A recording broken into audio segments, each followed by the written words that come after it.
The newly released gameplay of Resident Evil 4 looks almost too good to be true.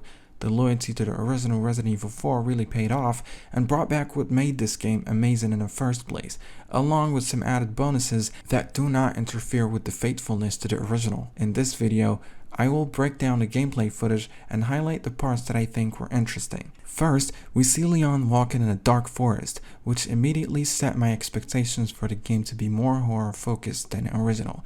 The overall atmosphere looks darker and spookier. A couple of steps forward, we hear Leon say the following line. How far could he have gone?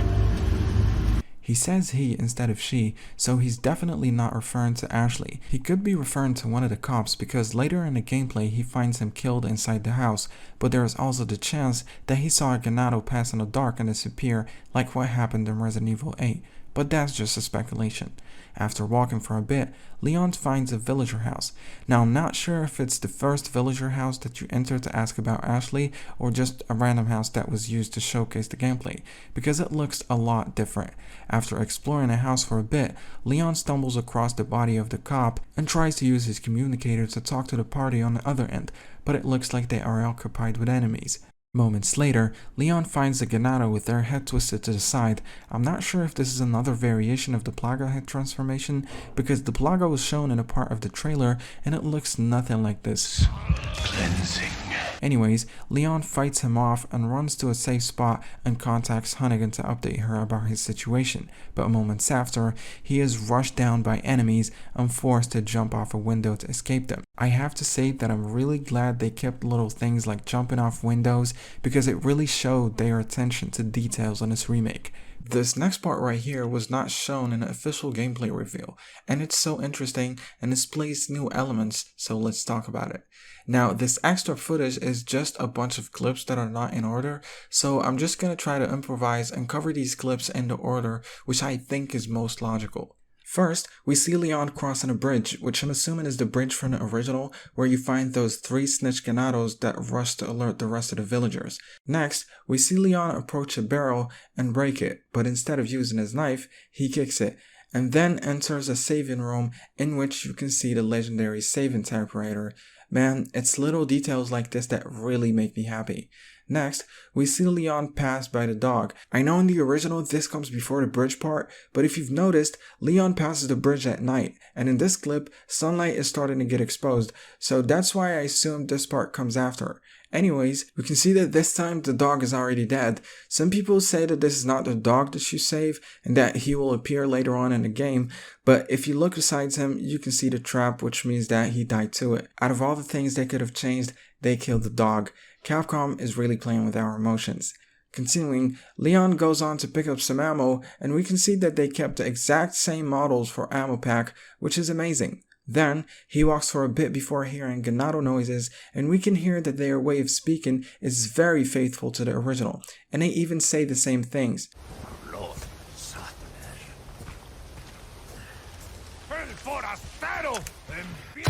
Leon approaches one of the Ganados and chooses nothing other than a mighty roundhouse kick as a weapon to kill this guy. Moving on, Leon is shown approaching the village and using his binoculars to observe the villagers' behavior. He then rushes towards enemies, and boy oh boy is this the best part. The enemies running towards you look extremely dynamic and force an immediate reaction. They also look very scary, especially this lady right here. I mean, look at that creepy face, but unfortunately for her, she was the one used to showcase the return of the iconic kick that everybody was wishing for. But of course, even the guy next to her is knocked down, because well, that's why everybody likes it. After that, Leon sprints towards a cow, keyword sprint, and uses the poor animal as a weapon to burn the villagers before saying one of his cheesy lines that we all are used to from the original. Kill me for the repairs later. After villagers overwhelm Leon, he seeks safety in a house nearby, and Dr. Salvador makes an appearance with a design that looks absolutely incredible. He rushes Leon inside the house, and if you guys notice, whenever he approaches and is a certain distance away from Leon, a button appears on the screen, which suggests that you are able to block his attack. I think this is very interesting because the chainsaw guy was so scary in the original due to his attack being unblockable and also a one-shot kill, so I'm wondering if this new mechanic is going to affect his reputation at all. Anyways, Leon escapes out of the window and jumps off the roof of the other house to fight more Ganados. And here, we see Leon use his knife to break off of the grip of one of the Ganados, which I'm assuming is a new feature, because in addition to the break free input that we see on a screen, there's another button that has a knife symbol besides it, which is what I'm guessing was used here. The animation looks cool, and it's a new mechanic that could potentially introduce a whole new layer of combat options, so why not? After that, Leon is met with Dr. Salvador for the last time in the gameplay. But unfortunately for poor Dr. Salvador, Leon uses his throwable Ganado to stun him, literally. And then, we finally get to see the parry mechanic in action. And I have to say this, I've seen people finish the game using a knife only, but still, this was the first time that I actually discovered the true powers of this absolute beast of a weapon. But in all seriousness though, it looks really cool, aside from the fact that blocking a chainsaw running at full force with a knife is a bit unreasonable. But still, I'm here for it again. I want to mention though that if you look on the bottom left of the screen, you'll see the knife symbol indicating that the knife is broken once Leon parries the chainsaw. And if we go back to the part where Leon attacks the Ganado with the knife to break from his grab, the durability of the knife decreases slightly. This means that the knife will be breakable, and there will be moments where you are walking around without a knife if you end up overusing it or parrying a chainsaw attack. However, you can restore the knife's durability when you encounter the merchant, as well as upgrade it either by increasing durability or power.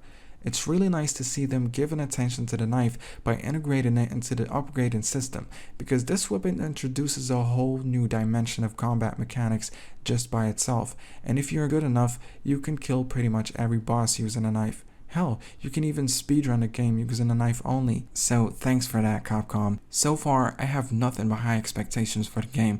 I mean, we've seen the roundhouse kick make a return, the village looks extremely faithful, and the action is beautifully balanced with horror. This is like a dream come true, especially after everybody was mad that this remake was gonna turn out to be a bad representation of the original, like what happened with Resident Evil 3. I'm glad that didn't happen. Well, we still have to wait for the game to come out to form a final judgment, but it doesn't look like that at all. So guys, let me know your thoughts in the comments below, like and subscribe if you enjoyed, and I'll hopefully see you in the next one.